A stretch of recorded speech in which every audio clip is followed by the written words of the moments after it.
নমস্কার। বলার তো অনেক কিছু আছে, কিন্তু সময় কম। এখন ছোট করে বলবো, যদি পরে সময় পাই আজকের অনেক কথা বলবো। যাত্রা গাজন আমাদের বাউল হরিসাধন মণ্ডল যে প্রতিষ্ঠিত করেছে এতগুলো শিল্পীকে নিয়ে, সবার চরণ আমার প্রণাম জানালাম। একটা খেলার মাঠ আমার জন্য তৈরি করে দিয়েছে হরিসাধন মণ্ডল, শিল্পীও দিয়েছে, কোচিও হরিসাধন মণ্ডল আছে। সুযোগ ভালো পেয়েছি, জীবন দিয়ে লড়াই করে এই দলটাকে খুব ভালো পজিশন নেওয়ার চেষ্টা করব। বিশেষ কিছু বলছে না, কারণ গাজন জগতের একটা top writer and hit actor হরিদা আমাকে সুযোগ করে দিয়েছে। বহুদিন এই সুযোগ পাইনি, সুযোগটা কাজে লাগাবো। যেমন মানুষের জীবনে তিনটে জিনিস ফিরে আসে না।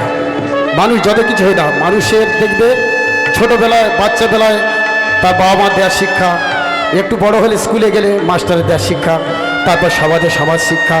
মানুষ যখন বড় হয় তার মনের মধ্যে ভালোবাসা, আত্মবিশ্বাস, বন্ধুত্ব, অহংকার, এই কটা জিনিস থাকে দেখবেন। অহংকার যদি আত্মবিশ্বাস ভালোবাসাকে ছাপিয়ে যায়, সেখানে একটা নতুন জিনিস তৈরি হয়, সেটা হলো পতন। তো প্রত্যেকটা স্টাফের কাছে বলবো, এই পতনটা না আসে, অহংকার না ছাইপে যায়। মাইকেল মধুসূদন দত্ত বলেছিল, উচ্চ শির যদি হও তুলমান ধ্বনি, করিও না ঘৃণা কবু নিচু শিরোজনে। তুমি যত বড় লোক হতে পারো না কেন, উঁচুতলায় থাকো, একটা নিচুতলায় মানুষকে ঘৃণা করার অধিকার তোমাকে দেওয়া হয়নি, কেউ দেবে না। বীরত্ব রণে নয়, বীরত্ব ক্রোধ সম্বরণে। রবীন্দ্রনাথ ঠাকুর বলছিল, বীরত্ব রণে নয়, বীরত্ব ক্রোধ সম্বরণে।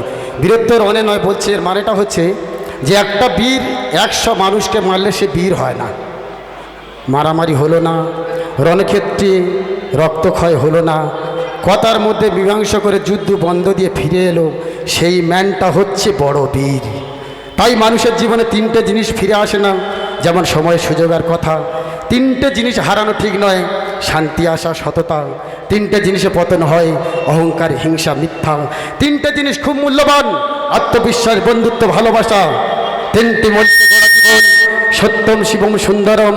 তিন কালার উঠছে নিশান, সাদা সবুজ মেরুন। তিনজন হয় নয়নের মণি, বিনয় বাদল দীনেশ, বিবেকানন্দ, রবীন্দ্রনাথ, কাজী নজরুলের এই দেশ। তিনজনের গাড়ি সুখের সংসার, পিতামাতা, সন্তান।